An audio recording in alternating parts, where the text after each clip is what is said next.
Hey guys, what's going on? We just saw Elevation with Anthony Mackie. Quiet Place at Home. We have Quiet Place at Home movie. Mm-hmm. I think it was so bad it's good. Yeah, I completely agree. Which is good because going into it, I was very curious about what the monster was going to look like. There's been a lot of these like Quiet Place at Home kind of movies coming out. Yeah. Quiet Place, like they you can kind of hear stuff and like other movies, other gimmicks. This one, 8,000 feet, right? The monsters don't go above 8,000 feet. Why? And we still don't know. They don't explain the movie, so spoiler, if that's a question you want to answer going in, it's not going to be answered.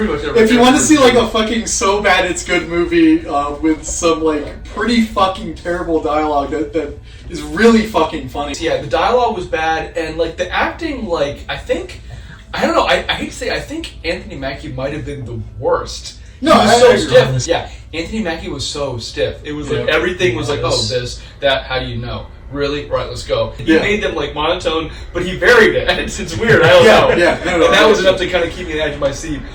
Because it's so bad, it's good. On that scale, I would give it like maybe a 7.5 for that.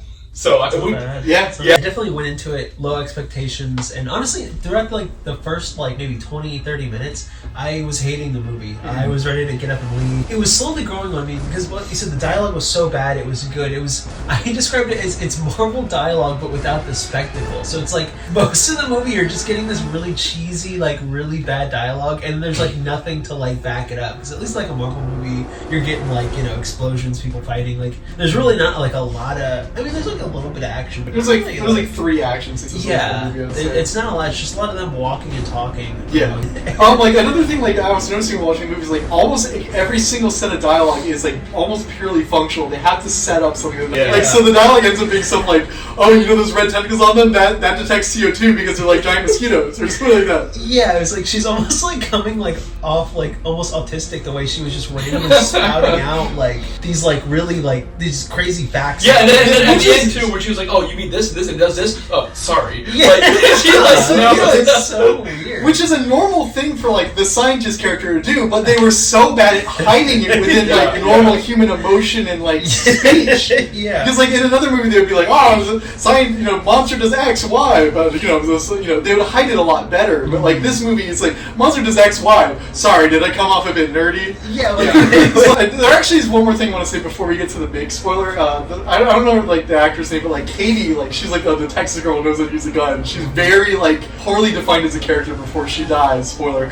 But like almost everything she does in the movie is like something stupid. Like when in the action scenes, like there's a scene where like they're like, okay, we need to get to the top of the mountain before this alien gets to us. We won't do that without the ski lift active. So like everyone else is working getting the ski lift active. Well, she just randomly runs in the field with the grenade launcher and starts shooting the alien. Sure, normal action movie thing. But like now she's like, okay, I have to get on the ski lift if I want to live. So she climbs up the ladder, gets to the top, and instead of just like jumping on any fucking ski lift, no, she has to wait for the chair containing the rest of the main characters to like slowly get to her. And you're thinking, okay, she's gonna jump onto that ski lift. She doesn't. She waits till that ski lift is going past her and jumps towards the ski lift that's moving away from her. It was great. And then the scene where she dies, she's like, okay, they're like the alien's about to eat them, so they go into a small hole and they're like huddled there, and like she's like, oh, I found another exit. She just immediately zips out of the exit and goes like, oh, she gets stabbed, and it's whatever. But like, and there was a ladder. Like, So right after they kill her off, they reveal, oh, there's a ladder in that small cave they're hiding in that she just ran past and didn't see. I'll let you talk about that. So yeah, you get the dramatic scene of Katie being like stabbed in the chest and then dragged away screaming, and they're like, oh my god, Katie, and they find the ladder, right? So they're like walking like through a field like all depressed and shit, and you hear like a and I'm like, what the fuck? They just showed this baby goat, and like what's her face, the Deadpool woman, she picks Nina, she picks up the goat and is like caressing the goat, and she's like crying, and then it fades into the next scene, and I'm just sitting like, that was the point where I had just lost it. I was like, this is the greatest movie ever, because what the fuck was that scene? Like I guess I don't know if it was some symbolism of like, oh, Katie's dead, but now there's like a new life birthed into the world through this baby goat. Like, it was just so ridiculous and just so out of left field. I really, honestly, I loved it. So Anthony Mackie gets in a random car wreck out of nowhere. His heart breaks. He passes the fuck out, and this is where the movie gets into the fucking ridiculous sequel bait. So she did make a super bullet out of this cobalt and managed to explode the alien. So like basically he's like about to get Anthony Mackie's about to get eaten by like 3 aliens, and he's right next to the border of like the 8,000 foot line. She gets a gun. She shoots an alien, and it just fucking implodes like the Star Wars Death Star, with like a fucking horizontal ring of smoke and like blue sparks. And like they showed the debris of the dead alien body, and it's just covered in like microchips and shit. And they're going like, she's like, yeah, they're robots. The 8,000 feet thing, that's a program. Animals don't do that. And Anthony Mackie's like, so who programmed them? And she just looks up at the sky and looks back at him and goes, and then he goes like, okay, let's get back to camera. And I was sitting there like, please cut to black, because that would have been the perfect thing. Yeah, first we were afraid of them, and now we fight back. We still don't know why they can't go past 8,000 feet. And that's where the movie fucking ends, over this fucking ridiculous random alien robot sequel bait hook at the end of the fucking movie. The movie had a budget of $8 million, has so far made $1 million in a week. It is never going to get a sequel made.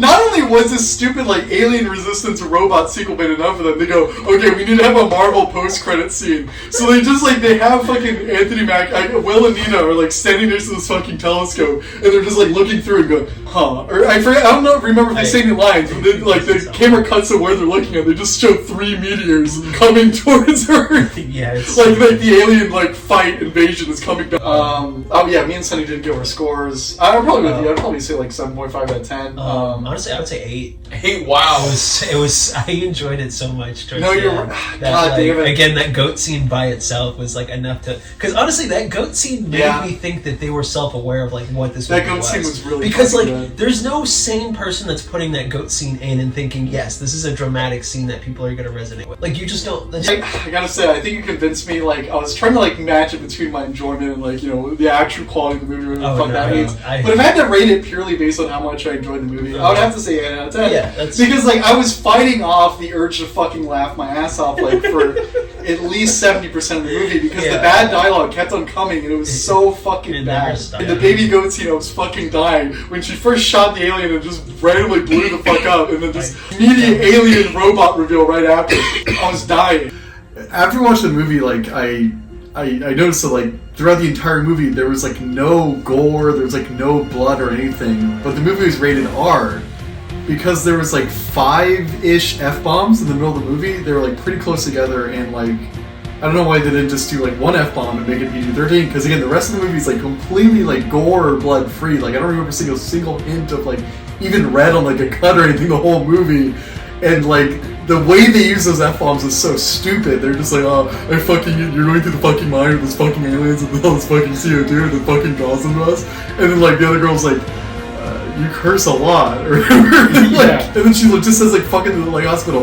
Like if you're going to like make your movie rated R just because of 5 F-bombs, either A, like just have 4 less F-bombs, or B, just add like an F-bomb to every other fucking sentence, so to speak.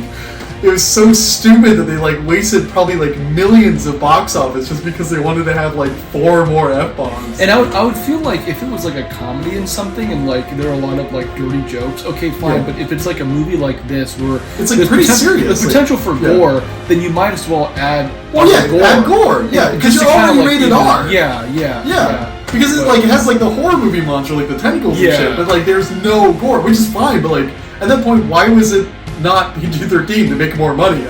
I don't know. They definitely missed out. One of the really funny things, though, that I remember just a little bit ago was that there was a scene where they're walking up on like, it looks like some kind of military convoy with like, like Hummers, like, and like a bunch of just supplies scattered and whatever. And they're just kind of like raided.